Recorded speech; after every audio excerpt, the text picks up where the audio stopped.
আমার প্রাণের বাবাজি খেয়াল করেন ভালো করে।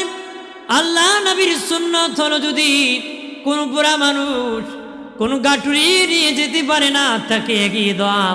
আপনারা এক বুড়ির ঘটনা জানেন। মক্কা যেদিন বিজয় হয়েছিল বুড়ি গাটুরি বেঁধে বাবা পলাইতে শুরু করলো মক্কা থেকে পালাবে। নবী বলেন মা কই যাও? আব্দুল্লাহর বেটা মোহাম্মদ 10,000 সৈন্য নিয়ে মক্কা বিজয় করেছে। 10,000 সৈন্য নিয়ে আব্দুল্লাহর বেটা মোহাম্মদ মক্কা বিজয় করে ফেলেছি। তার ভয়তে আমরা পলাইতেছি, সে মানুষ মেরে ফেলে, এই জন্য পলাইতেছি। মা কোথায় যাবা গো? বহু দূর, অমুক জঙ্গলে চলে যাব। নবী কয় মা গাটুরি নিতে তোমার বড় সমস্যা হতেছে, যদি অনুমতি দিতা গো তোমার গাটুরি কানা তোমাকে জায়গা মতে আমি পৌঁছায়া দিতাম। মহিলা কয় বাবা আমার এমটি পকেট খালি, তোমার কোনো টাকা দিতে পারবে। নবী কয় মা কোনো পয়সা লাগবে না, বিনা পয়সায় সার্ভিস দিব। বিনা পয়সা কি? মহিলা দিয়ে দিছে নবীর কাছে। আপনার কাছে কি কারো গাট্টি দিয়ে নিরাপদ আছে নাকি? আপনি যে আরেক বেটার গাট্টি দিবেন, এ বেটা তো ফলাইতো না, কি ভরসা? যদি আপনারা খুব হেল্প করি সিপাগুলিত নেই, হেল্প ভালো করে করবো। গলা শুরু দিয়ে খুব এটি হেল্প করছি, লুঙ্গিটা খুললেও দেওয়া যা কথা কোন ঠিক কি না? আমরা যে সে হেল্প কারে কি করব? মসজিদে গেলেও জুতা চুরি হয়, বেটা জুতা বুকু লইয়া যায়। ভাই বুকো কেন? চুরি নিব কথা কনা। যে সেজদা যেখানে দিবি এটা সামনেই রাখে, কারণ পিছনে রাখলে বেটা চিন্তা 3,000 টাকার জুতা যদি নিয়ে যায় কথা কন ঠিকই না? কারণ আর কই নিরাপদ পাবেন? মসজিদে গিয়েও নিরাপদ না। আমরা মুসলমানের জাতি, কথা কোয়ার সময় খুব পটুর আছি, কিন্তু এখনো চুরি সামসামি ছাড়তে পারে। আমার প্রাণের বাবাজি খেয়াল করেন ভালো করে। আল্লাহ নবী, নূরে নবী, হায়াতুন নবী, জিন্দা নবী বুড়িমান ওই গাঠুরি মাথায় নিয়ে যেতেছেন। বুড়ি চেয়ে দেখতেছে যে ছেলেটা তো খুব ভালো, ছেলেটা তো বলো যখন জঙ্গলের কিনায় চলে আসছে। বুড়ি বলে বাবা চলে এসেছি, আর লাগবে না বাবা, তোমাকেও আমি যাইতে দিব না রে।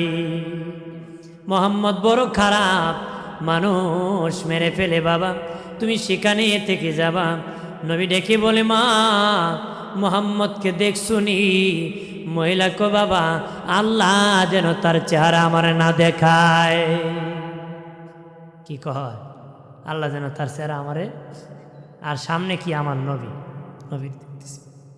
ডেকে বলে বাবা রে বহু কষ্ট করে এনেছ, একটা পয়সা দিই না। এই যুবকে এই যুগে তো তুমি অনেক ভালো ছেলে, গাটুরি নিয়ে ফালাও নাই, কোনো পয়সাও নেও না। বাবারে তোমার পরিচয় কি? তোমার বাড়ি কই? তোমার ঘর কই? নবী কয় মা যার ভয়তে তুমি ঘর থেকে পালাইছো, বাড়ি থেকে পালাইছো, এলাকা ছাড়িছো, জঙ্গলে আশ্রয় নিছো, আমি হলাম সেই মোহাম্মদ রে মা। মহিলা চিৎকার দিয়ে কাঁদি, নবীকে জড়ায় ধরে কয় বাবারে তোমার ব্যাপারে কত মানুষের সামনে আমি শুনেছি, তুমি নাকি খারাপ, তুমি নাকি মানুষ মেরে ফেলো, তুমি নাকি আমাকে মেরে ফেলবে রে বাবা, এই জন্য পলাইতে রাখছি। এখন দেখি এমন ছেলে মানুষ মারতে পারে না, পয়গাম্বর ছাড়া আর কেউ হতে পারে না রে বাবা। আমি তোমার সাথে যাব, জঙ্গলে যাব না, আমারে কালেমা পড়ে তুমি মুসলমান বানায় দাও। আর জোরে কর। তাহলে নবী বুড়িকে সাহায্য করেছেন, যার উপরে কোনো ব্যক্তি নাই। আমার নবীর উপর সৃষ্টিতে আর কোনো সৃষ্টি নাই, কথা কয় না? আর আমরা এমন হেডেম হইছে বাবা, কেউ কারো উপকারে যায় না, কথা কন ঠিক কিনা? বেটা আর সামনে দেখে এক বেটা পুকুরে ফিরে মরতেছে, হে বেটাকে আমি হেডেম ছাড়তাম না, হেরে পানিতে নাই না আমি উঠাইতাম। কেন এই হেডেম ধরে কোনো ফায়দা হবে? দুজকে নিয়ে যাবে। বাবাজি খেয়াল করেন ভালো করে, মানুষের সম্মান কত জানেননি? ও বাবাজি সিদ্দিক আকবর রাদিয়াল্লাহু তাআলা আল্লাহ নবীর পাশনি নামাজ পড়ার জন্য রওনা হয়েছেন, নামাজ পড়বে। কিন্তু যে রাস্তা দিয়ে রওনা হয়েছেন ওই রাস্তাটা বাবা এত ছোট, একজন গেলে আরেকজন আসতে পারে না, পিছনে যেতে পারে না। যদি পাস হয় খুব ঘষাঘষি করে যেতে হয়। হযরতে আবু বকর দেখেন নবীর পিছনে নামাজ পড়বেন, কিন্তু সামনে একজন ইহুদি বুড়া লাঠি ভর করে করে যাইতেছে। উনি মনে মনে বলেন, যদি বুড়ার পিছনে হাঁটি নবীর পিছনে নামাজ ধরতে পারবো না, আর যদি নামাজ ধরতে হন বুড়াকে ধাক্কা দিয়ে ফেলে দিয়ে আমাকে যেতে হবে, চিপা দিয়ে কষ্ট দিয়ে যেতে হবে। না না, আমি নামাজ ছেড়ে দিব, পরে জামাত ধরবো, যতটুক পায় ততটুক ধরবো, কিন্তু আল্লাহর সৃষ্টি ওই বৃদ্ধকে আমি বেইজ্জতি করতে পারি না রে। নবী বলেছেন কিয়ামতের আগে জোয়ানরা বুড়াদের বিরুদ্ধে কথা কয়, জোশ মারব। আসে না জোয়ানরা কয় বুড়া বেটা কী করছে, খালি মাইল লাগিয়েছে, দেখে যায় সীমানা নিয়ে ধাক্কা ধাক্কি করছে, কয় আগের বুড়ারা সীমানা ঠিক দেয় নাই, কিন্তু সীমানা যখন ম্যাপ নিয়ে গেছে নাতি দেখে যদি বুড়ার কুটাত না থাকে এর ঘর ভাঙ্গা দিতে হয়। কথা কন ঠিক কিনা? বহু জায়গায় আমি নিজেও গেছি কুড়া দিতে, বিচারে দেখছি বেটা ফাল মারছে, ম্যাপে দেখা আমারটা সোজা, এখন বাঁকা হইব কেমনে। এখন ম্যাপ লিয়ে যখন গেছে দেখে যদি সোজা করতে হয় ওই কোনাইতে তার ঘর দিয়ে দিতে হয়। এই কোনায় দিয়ে কি করতে, তা আগের তুই ঠিক আছিল, যেমনি আছিল এমনি থাক। তার মানে জোয়ানের জোয়ান কি, বুড়ার দাম কি, তা কথা ঠিক কি না? যে নবী বলেছেন কিয়ামতের আগে আগের পরের লোকেরা আগের লোকদের দোষারোপ করবে, পরের লোকেরা কি আগের লোকদের দোষারোপ করবে। যে ধর্মীয় লাইনে করে বিচার আদালত লাইনে করবে, এটা করবেন না, বেয়াদবি, এটা কিয়ামতের আলামত। এটা কিয়ামতের কি? আমার প্রাণের বাবাজি, মানুষ হিসাবে ভুল হতে পারি, সমালোচনা করবেন না, ইজ্জত করবেন। যদি না করো তোমাকে বেইজ্জতি করবে পরের যুবকরা। ইজ্জত বাবা, ইজ্জত শিখাতে হবে।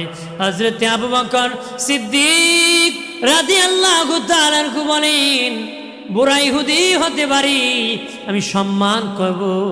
আস্তে আস্তে উনি যেতেছেন, আস্তে আস্তে যেতেছেন, এইদিকে আল্লাহ নবী মসজিদের মধ্যে রুকুতে নবী চলে গেছেন, রুকুতে চলে গেছেন। সেজদা থেকে রুকু থেকে নবী সোজা হবেন, এমনি জিবরিল আমিন আসিয়া বলে, নবীজি ও আমার নবী, আপনি রুকু থেকে সোজা হবেন না, সোজা হবেন না কেন রে জিবরাইল?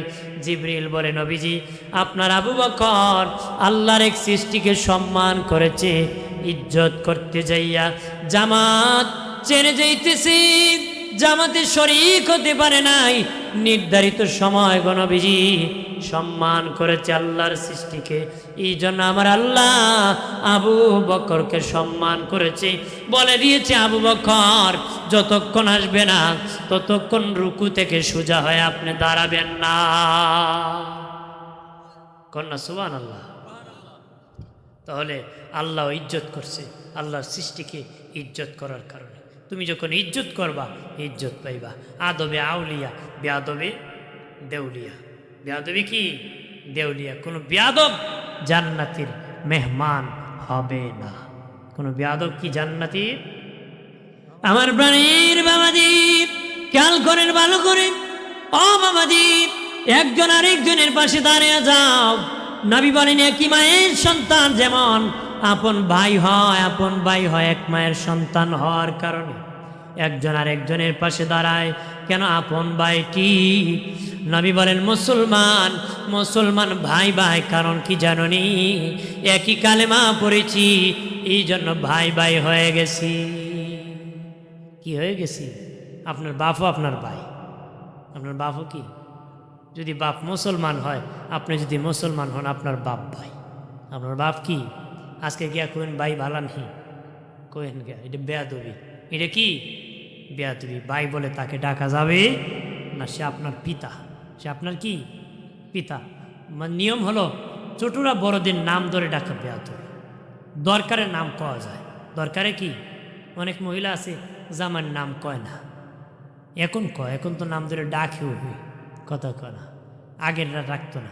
নাম ধরে ডাকা বেয়াদবি, নাম ধরে ডাকা কি বেয়াদবি। কিন্তু দরকারের নাম কওয়া যায়। যদি জিজ্ঞাসা তুমি কার স্ত্রী, বলবেন আমি অমুকের স্ত্রী। কিন্তু অমুক রে যে অমুক কই, এটা বেয়াদবি। এটা কি বাপের নাম দরকারে খাওয়া যায় না? নেই যদি তোমার বাবার নাম কি অমুক, কিন্তু আমি অমুককে ডাক দেওয়া যাইব, কিন্তু এনার পিতা বাপ বলে ডাকতে হবে। ঠিক আপনার বড় ভাইকে আপনার নাম ধরে ডাকে বেয়াদবি। আপনি দরকারে বলতে পারেন আমার বড় ভাইয়ের নাম ওইটা, কিন্তু ভাইকে বড় ভাই হিসাবে ডাক দিতে হবে। কথা কোন ঠিক কিনা? সাদি ছিল নাকি? সাদি একটু দোষী পড়ি আল্লাহুম্মা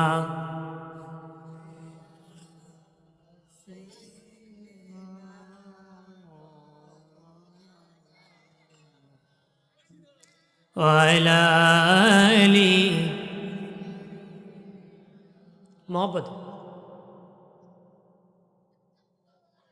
ডানে মাটি বামে মাটি, আমাটি হবে বিছানা, ওপরে তীর বাঁশির সানি, আলো বাতাস লাগবে না আল্লাহ।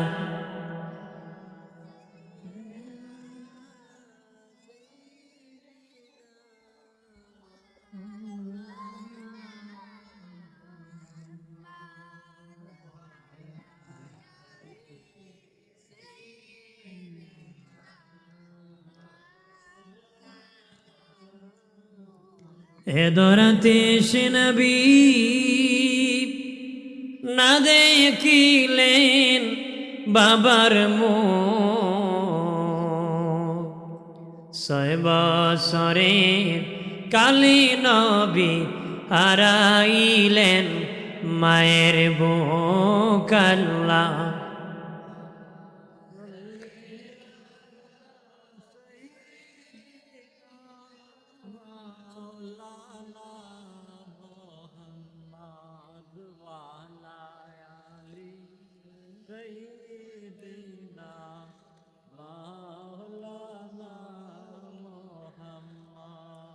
হাজরিন, আমি যতটুকু বলেছি আমাদের জীবনটা যেন পরিবর্তন হয়, এই জন্য বিভিন্ন উদাহরণগুলো টানতেছি। আমরা যেন মানুষকে মানুষ মনে করি। ওই দিন মানুষ কিন্তু যখন একটু সচল হয় তখন কাউকে কেউ চিনে না, এটা আমাদের দোষারোপ, এটা খারাপ গুণ। পূর্বের ইতিহাস যাদের মনে থাকে না তারা আল্লাহর শুকরিয়া আদায় করতে পারে না। পূর্বের ইতিহাস যারা স্মরণ রাখে না আল্লাহর শুকর তারা আদায় করতে পারে না। এই জন্য অতীত ইতিহাস মনে রাখতে হবে। কতক্ষণ ঠিক কিনা বাবাজি? খেয়াল করেন ভালো করে, মুসলমান মুসলমান ভাই ভাই, মুসলমানের কাজে কেমনে এগিয়ে যায়, আমরা কিভাবে দুশ্মনী করি জেনে রাখেন বাবাজি। মদিনার থেকে 350 মাইল দূরে এক যুবকের বাড়ি, হযরত উমর ফারুক রাদিয়াল্লাহু তাআলা আনহুর শাসনামল। কার আমল? ওমর ফারুকের শাসনামল। আজকে কিন্তু বৎসরের প্রথম দিন। আজকে কি ওই যে 12টার পরে আসবো, বাজবো, কথা কনা, কত নাইজ হইব, গান হইব, যাত্রা হইব, করবো কেনা, কথা কনা, উলঙ্গ হয়ে নাচবো। বৎসর আসছে, বরকত নিয়ে আসবে, কিন্তু প্রথমে বেটা লানত নিয়ে দাঁড়ায় আছে। লানত নিয়ে কি? হ্যাঁ হাজরিন, এই জন্য ইংরেজি বছরও, এই ইংরেজি মাস যেটা, এটা মুসলমানের, বাংলা মুসলমানের, আরবিও মুসলমানের। কথা কোন ঠিক কিনা? জোরে বলেন ঠিক কিনা? এই জন্য মুসলমান তো দোয়া করবে। আজকে দেখা যায় বৎসরের প্রথম দিন উপলক্ষে খারাপ কাজ করা হয়। কথা কোন ঠিক কিনা? করা হয় কিনা? এই খারাপ কাজ থেকে বাঁচতে হবে। দেখা যায় এই দিন বৎসরের প্রথম দিন, কিন্তু আমরা দেখা যায় আকামে লেগে যায় খারাপ কাজে। এটা বাদ দিতে হবে। আমি মুসলমান, আমার ইতিহাস ভুলে গেলে চলবে না। কথা কোন ঠিক কিনা? ভাইরা আমার খেয়াল করেন ভালো করে, খলিফাতুল মুসলিমিন আমিরুল মুমিনিন হযরত ওমর ফারুক রাদিয়াল্লাহু তাআলা আনহুর শাসন আমলে বাবাজি মদিনা থেকে 350 মাইল যুবকের বাড়ি। যুবক গোড়ার পিঠে চড়িয়া সোনার মদিনা আসার জন্য রওনা করেছে। মধ্য রাস্তার মধ্যে বাবা পেরেশান হয়ে গেছে, একটু জিরানোর জন্য, রেস্ট নেওয়ার জন্য, বাবা বিশ্রাম নেওয়ার জন্য একটা খেজুর বাগানে প্রবেশ করেছি। খেজুর গাছের ছায়ার মধ্যে ঘুমিয়ে গেছি। ঘোড়াটাকে রশি দিয়ে খেজুর গাছে গোড়ায় বেঁধে ফেলছি। গোড়ায় যখন বেঁধে ফেলছি, ওই যুবক যখন ঘুমিয়ে পড়েছে, তখন বাবাজি ঘোড়াটা সফরি জিন্দিগি, রশি দুর্বল, ঘোড়া রশি চিরিয়া খেজুর বাগানের যত চারা ছিল পারিয়ে নষ্ট করে ফেলেছি। মুখ দিয়া সব চারার মাথা সব খেয়ে ফেলছি। চারাগুলা শেষ করে দিয়েছে। চারাগুলা কি করছে? খেয়ে ফেলছে। তখনই প্রাণের বাবাজি ওই খেজুরের বাগানের মালিক একজন বৃদ্ধা মুসলমান ফিরছে ওনার বাগান দেখবে। আসিয়া দেখে বাগানে একটা ঘোড়া তার খেজুরের চারা সব খেয়ে ফেলেছে।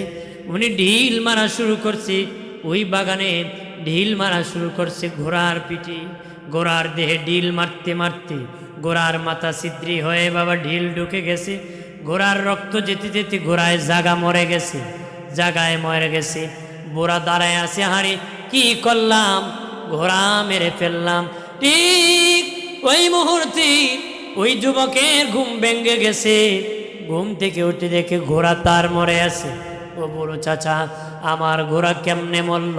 বলতেছে আমি ঢিল মেরেছি, আমার চারা খেয়ে ফেলেছে, মাথায় ঢুকে গেছে, তোমার ঘোড়া রক্ত যেতে যেতে মরে গেছে। মুরব্বীও মুসলমান, মিথ্যা কথা কইতো না। মুসলমান মিথ্যা কথা কয়? কথা কয় না। মিথ্যা কথা কয় না। কিন্তু মুসলমান আজকে মিথ্যার আখড়া নিয়ে বসে আছে। মোল্লা জিয়ন রহমতুল্লাহ আলাকে এক ব্যক্তি কয়, আপনার বউ বিধবা হয়ে গেছে না। ওনার বউ নাকি বিধবা হয়ে গেছে না। উনি দৌড় মারছে বাড়িতে গিয়ে, বউরে কয় তুমি বিলে বিধবা হয়েছে? আপনি এত বড় আলিম, আপনি জানেন আপনি মরলেন আমি বিধবা হইতাম। কথা কয় না।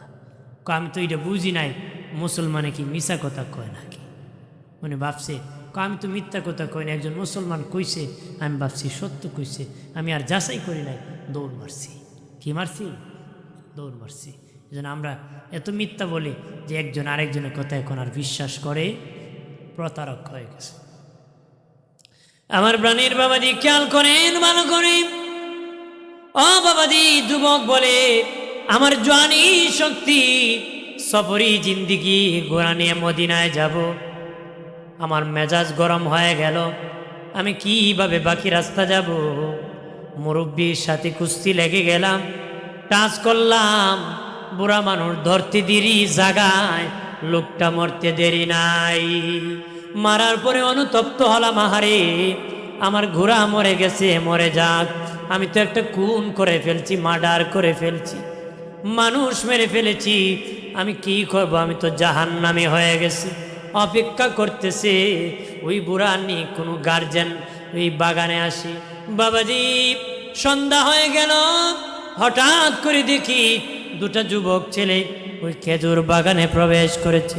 দেখে তার বাবা মরে আছে, পাশে ঘোড়া মরে পড়ে আছে, ওটার পাশে যুবক দাঁড়িয়ে আছে। ও যুবক, আমার বাবা কেমনে মরছে রে? যুবক বলে তোমার বাবা আমার ঘোড়া মেরে ফেলেছি, ঘোড়াকে মেরে ফেলেছি, আমার জওয়ানি শক্তি বুঝতে পারি নাই, মরে যাবে টাচ করেছি, তোমার বাবা জায়গায় মরে গেছে। জায়গা কি হয়েছে? হাতটা উল্লু মারে দৌড়ে কি তাই কিন্তু এরা কারা? হাতকা ডাক মারে, বুঝা যখন কেউ শিখ মারছে। হ্যাঁ বেটা তোমরা ডাক মারো খেলে রে, হঠাৎ করে রে, চিল্লি দিও না রে বেটা রে, চিল্লি দিও না, সত্যই শয়তানে আংলায় দিকে চিল্লায়। হ্যাঁ বাবা, এই যুবক বন্ধুরা আওয়াজ করো না, যদি পারো এখানে নাহলে চুপ থাকো, আওয়াজ করে ডিস্টার্ব করো না। আমার প্রাণীর বাবাজি খেয়াল করে